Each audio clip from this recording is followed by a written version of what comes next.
आम्ही महाराष्ट्र पुढे नेण्याचा प्रयत्न केला, ज्याला आपण प्रोग्रेसिव्ह स्टेट म्हणतो. आणि त्याच्यामध्ये सुरभा नाना यांनी, भाई अनंतराव चित्रे यांनी, सहस्त्रबुद्धेंनी, डोळे सुताळकर असे अनेक समाज बांधव होते, जे सगळे सवर्ण होते. सीकेपी आहेत.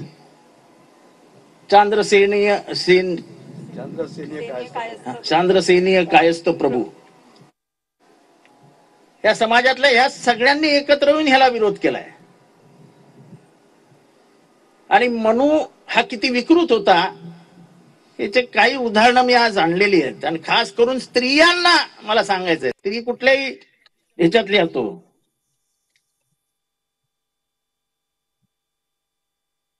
शय्या सन्मलंकार काम क्रोध मनजर नार्जव द्रोह भाव कुचर्या च स्त्रियोभ्यो मनुकलयतः. म्हणजे विश्वाची उत्पत्ती झाली तेव्हापासून, स्त्रियांना लिहिलेलं आहे, विश्वाची उत्पत्ती झाली तेव्हापासून झोपा काढणे, दागिन्यांचा मोह, बसून राहणे, क्रोध, काम भावना, वासना, द्वेष, निंदा या गोष्टी मनूने स्त्रियांना दिलेल्या आहेत. म्हणजे मनू म्हणतो या स्त्रिया अशा असतात.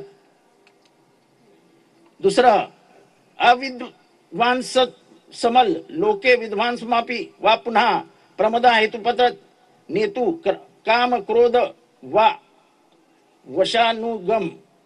या श्लोकाचा अर्थ असा की नट्टापट्टा करून पुरुषांना बिघडवणे हा स्त्रियांचा स्वभावच आहे.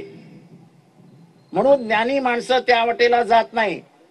शिवाय स्त्रिया शरीराच्या क्रोध काम अशा विकारामुळे ज्ञानी अज्ञानी पुरुषांना कुमार्गास लावतात. माझा एवढाच प्रश्न आहे की या मनूला आई होती का नव्हती? आणि तुम्हाला सगळ्यांना आई आहे ना?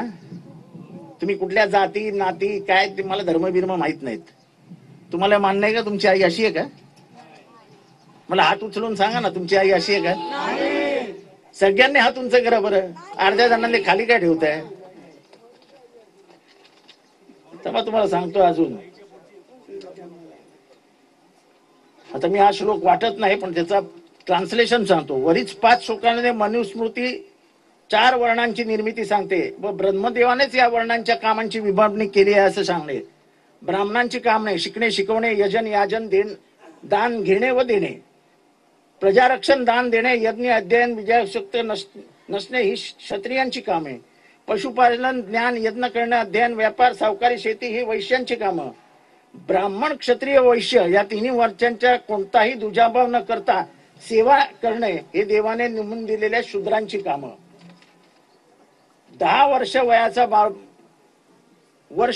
ब्राह्मण 10 वर्ष तू शतवर्ष तू भूमिपम पिता पुत्र विजानी याद ब्राह्मणस्तु तया पिता.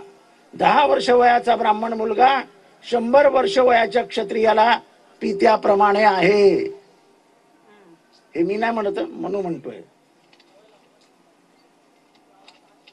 म्हणजे प्रेत कुठनं काढावं हे देखील मनूने लिहून ठेवलंय. शूद्राचे प्रेत हे नगराच्या दक्षिणेने दाराने जावं, वैश्याचं प्रेत हे पश्चिमेने जावं, क्षत्रियाचं प्रेत हे उत्तरेकडून जावं आणि ब्राह्मणाने त्यांचा सर्वोच्च दर्जा कायम राखावा म्हणून सूर्य जिथे असेल त्या दिशेने आपलं प्रेत न्यावं.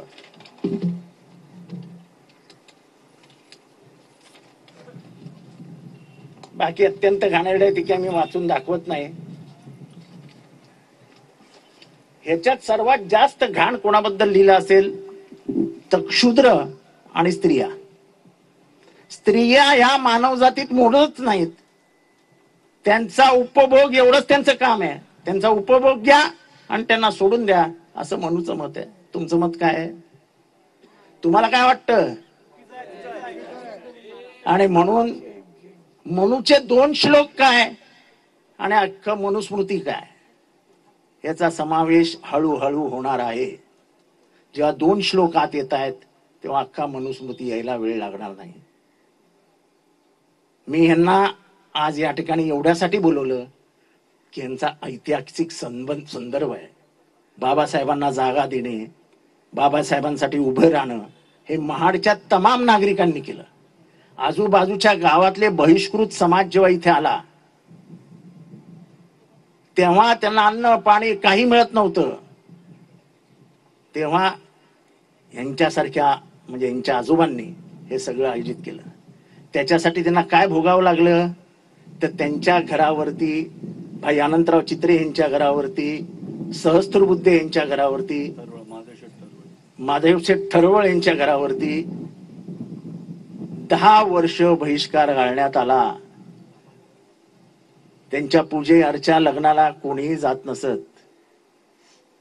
आणि म्हणून ही जागा कुठेच त्यांना जागा न मिळू नये याची सोय करण्यात आली. पण ही जागा एका मुस्लिम व्यक्तीची असल्याने ती जागा मागण्यासाठी स्वतः सुरबानाना चित्रे सगळे गेले आणि त्यांनी त्या फतेह खान देशमुख मुठोलीकर यांना विनंती केली की तुम्ही तुमची जागा द्या. त्यांनी एका क्षणात सांगितलं देतो. त्याच्यानंतर मनुवादी त्यांच्याकडे गेले आणि त्यांना म्हणाले जागा द्यायची नाही. ते म्हणाले मी जातीने मुसलमान आहे, एकदा दिला शब्द दिला. मी शब्द दिलाय सुरबानांना की माझी जागा तुम्हाला दिलेली आहे, मी काय जागा परत घेणार नाही. बघा, हिंदू, मुसलमान, शूद्र, वर्ण व्यवस्थेतले वरचे टिप्पणीस हे सगळे पुरोगामी महाराष्ट्रासाठी एकत्र आले. ही या महाराष्ट्राची ओळख आहे. काही निवडक लोक या महाराष्ट्राला बदनाम करतायत.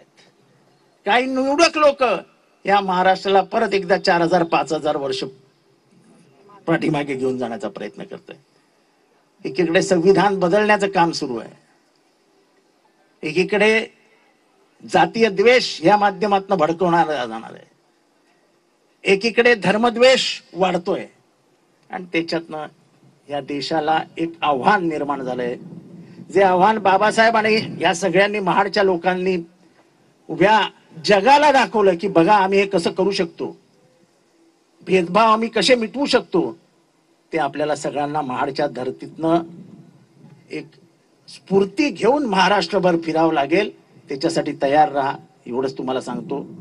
या घाई गडबडीत मनुस्मृती असं दिसल्यामुळे काही जणांनी, मी पण एक पोस्टर फाडलंय, त्याच्यात बाबासाहेबांचा फोटो होता. मला माहिती आहे त्याच्यावरनं काही टीव्ही वाले चालवतील, काही जण आता अॅट्रॉसिटीसाठी पण धावपळ करतील. तर आम्ही काही मुद्दामून केलेलं नाही, तर मनुस्मृती अशी फाडल्यासारखी दाखवावी म्हणून ते केलेलं आहे. त्याच्यातनं काही कोणाच्या भावना दुखावल्या असतील तर अगदी नतमस्तक होऊन मी माफी मागतो. टीव्ही चॅनलवाले इथे आहेत, त्यांना माहिती आहे काय परिस्थिती होते तेव्हा.